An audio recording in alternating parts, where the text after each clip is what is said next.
నమస్తే, welcome to.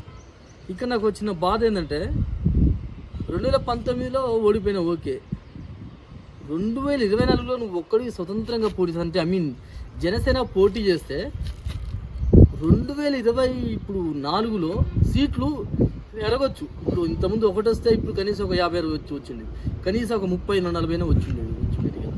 ఈ 30-40 కాదని మళ్ళీ ఎక్కడికి వెళ్ళావు, మళ్ళీ టీడీపీతో పొత్తు పెట్టుకునే ప్రయత్నం చేసినావు. టీడీపీతో పొత్తు పెట్టుకున్నావు, బాగుంది ఇంతవరకు. ఏంటంటే ఇప్పుడు నారా చంద్రబాబు నాయుడు గారు మీకు ఎన్ని ఇస్తారు సీట్లు? మా అయితే 30-40 సీట్ల వరకు ఇస్తారు అంతే. తర్వాత సరే, ఏమన్నా ముఖ్యమంత్రి మీరు అవుతారా? జనసేన వాళ్ళు కాలేరు, ఎందుకంటే మీకు ఇచ్చిన సీట్లు తక్కువ. మీరు ఎట్లయితే ఇంకా ముఖ్యమంత్రిగా అవ్వలేరు. సో అదేదో మీరు నిజాయితీగా ఒంటరి పోరాటంగా వైసీపీకి టీడీపీ కౌంటర్లు వేసుకుంటూ వాళ్ళు అధికారంలో ఉన్నటువంటి చేసినటువంటి తప్పుల్ని విమర్శిస్తూ ప్రజల్లోకి వెళ్ళి ఈసారి మా పార్టీకి సపోర్ట్ చేయమని అంటే 2024లో చేసే వాళ్ళేమో మేబీ, పక్కన పెడదాం ఆ సంగతి.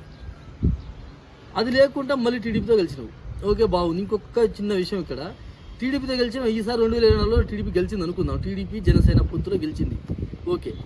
గెలిస్తే ఇప్పుడు మ్యాటర్ ఏంటంటే మళ్ళీ 2029 ఎలక్షన్స్లో, ఇక్కడ గుర్తుపెట్టుకోండి అందరూ కూడా, 2029 ఎలక్షన్స్లో ప్రజలందరూ అప్పుడు దేనికి సపోర్ట్ ఇస్తారయ్యా అంటే చెప్పండి. ఆటోమేటిక్గా అంటే ఇప్పుడున్న ప్రజల మైండ్ సెట్ ఏంటంటే మారుద్దాం. ఇప్పుడు ఎవరైనా సరే 2 సార్లు, ఒక్కసారి మించి ఎవరు 3-4 సార్లు ఒకే ప్రభుత్వాన్ని ఏర్పాటు చేసిన రాష్ట్రాలలో మనకు లేవు. కాబట్టి 2029లో వాళ్ళు ఏం చేస్తారు, ప్రజలు కూడా ఈసారి టీడీపీని చూసాము, అరే వైఎస్ఆర్సీపీ పరిపాలన బాగుంది కదా పాపం అప్పట్లో, మళ్ళీ దానికే సపోర్ట్ చేద్దాం అని అనుకునే ఛాన్స్ లేదా? ఛాన్స్ ఉంది కదా, అనుకునే ఛాన్స్ ఎందుకు లేదు? బరాబర్ ఉంది కదా. 2029 ఒకవేళ ఇప్పుడు వైసీపీ గెలిచింది అనుకుందాం, టీడీపీ జనసేన పొత్తు వల్ల మన టీడీపీ జనసేన పొత్తు గెలవలేదు, వైసీపీ గెలిచింది మళ్ళీ ఒకసారి ఆంధ్రప్రదేశ్ రాష్ట్రంలో. గెలవడం ద్వారా మళ్ళీ 2029లో మళ్ళీ ఏమనుకుంటారు ప్రజలందరూ కూడా, లేదు భయ్ 2 సార్లు వైసీపీకి మనం ఛాన్స్ ఇచ్చినాం, ఈసారి ఖచ్చితంగా మనం టీడీపీకే సపోర్ట్ చేద్దాం అనుకుంటారు కదా. అప్పుడు జనసేనకు ఉపయోగం ఏంటి? అదొక చిన్న ఆలోచన నాకు రెక్కెత్తిస్తుంటే అది వస్తుంది. ఇప్పుడు 2024లో నువ్వు ఎటువంటి ఏ పార్టీతో పొత్తు పెట్టుకోకుండా నీ సొంతంగా నువ్వు వెళ్తే, ఎలక్షన్లకు వెళ్తే, ఇది 2029లో నీకు వెళ్ళిపోయేది కదా జనసేన పార్టీకి. అలా కాకుండా నువ్వు ఈరోజు టీడీపీతో పొత్తు పెట్టుకున్నావు. ఈ టీడీపీతో పొత్తు పెట్టుకోవడం వల్ల గెలిస్తే, జనసేన గెలిస్తే ఏమైంది? 2029లో ఆటోమేటిక్గా ప్రజలందరూ మళ్ళీ వైసీపీని కోరుకుంటారు, జగన్ ప్రభుత్వాన్ని కోరుకుంటారు. లేదు, ఇప్పుడు వైసీపీ అంటే ఇప్పుడు ఉన్నటువంటి గవర్నమెంట్ మళ్ళీ ఫామ్ అయింది అనుకున్నాం, వైసీపీ మళ్ళీ ఫామ్ అయితే మళ్ళీ ఏం చేస్తారు 2029లో? లేదు భయ్ 2 సార్లు మనం ఛాన్స్ ఇచ్చినాం, ఈసారి మనం బరాబర్గా 2029లో టీడీపీకి సపోర్ట్ చేద్దాం, టీడీపీకి ఛాన్స్ ఇద్దాం అని అనుకుని మళ్ళీ అప్పుడు అంటే 2029లో లేదా వైసీపీ లేదా టీడీపీ రెండింటికి మాత్రమే ఛాన్స్ ఉంది, జనసేనకి ఎలాంటి ఛాన్స్ లేదు. అదే నువ్వు ఇప్పుడు నువ్వు ఒంటరిగా పోటీ చేస్తే, నువ్వు ఒంటరిగా నిలబడితే నీకు 2029లో బరాబర్ వచ్చేది. ఎందుకోసం వచ్చేది అంటే ఆల్రెడీ టీడీపీ ప్రభుత్వం వచ్చింది, ఎందుకంటే 2 సార్లు టీడీపీ వస్తుంది లేదా 2 సార్లు వైసీపీ వస్తుంది. ఎందుకంటే 2014లో టీడీపీ వచ్చింది, 2019లో వైసీపీ వచ్చింది. ఇప్పుడు జరిగేటువంటి ఎలక్షన్లో ఏ పార్టీ గెలిచినా ఏదో ఒక పార్టీ 2 సార్లు గెలుస్తుంది. ఆటోమేటిక్గా ఏమవుతుంది, మూడోసారి అంటే 2029లో ఈ 2 పార్టీల కాదు పోయి 2 పార్టీల ప్రభుత్వాల మనం పరిపాలన మనం చూసినాం. ఈసారి కొత్తగా చూసుకుందాం.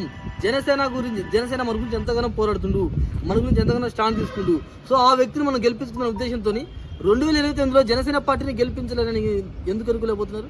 అంటే మన పవన్ కళ్యాణ్ గారి దగ్గర మరియు జనసేన పార్టీలో ఉన్నటువంటి లీడర్స్ దగ్గర ఎవరు అనుచరులు లేరా మంచిగా? అంటే ఇలాంటి మాటలు చెప్పేవాళ్ళు ఎవరు లేరా? నాకు అర్థం కాదు. అంటే ఇప్పుడు రాజకీయాల్లో పెద్ద మహానుభావులే ఉంటారు, ఆ విషయం అందరికీ తెలుసు. అంతెందుకు మీకున్న ఒక్క ఎమ్మెల్యే రాపాక వరప్రసాద్ ఈరోజు ఏమైంది, తనకు కనీసం గౌరవం ఇవ్వలేని పరిస్థితి, జనసేన పార్టీలో తనకి కనీస గౌరవం ఇవ్వలేని పరిస్థితి నెలకొంది. సో పవన్ కళ్యాణ్ గారు మీరంటే మాకు ఇష్టం, మీరంటే చాలామందికి ఇష్టం, కానీ ఆ ఇష్టాన్ని ఓట్ల రూపంగా మార్చుకోవాలంటే కొంచెం మీరు ఇలాంటి చూసుకుంటే బాగుంటుందని ఆలోచన. ఎందుకంటే 2029లో 2024 పోయింది, 2019 పోయింది, ఇంకా మూడోసారి 2029లో మనం మన పార్టీ అధికారంలో రావాలంటే ఏం చేయాలి? ఈసారి టీడీపీతో పొత్తు వదిలేసుకొని మీరు స్వతంత్రంగా వస్తే 2029లో మీరు రావచ్చు. లేదయ్యా అనుకుంటే ఇక మీకు 2029 కష్టం. ఎందుకంటే అప్పుడు వైసీపీ లేదా టీడీపీ మాత్రమే చూసుకుంటాయి, మీకు ఎలాంటి ఛాన్సులు ఉండవు.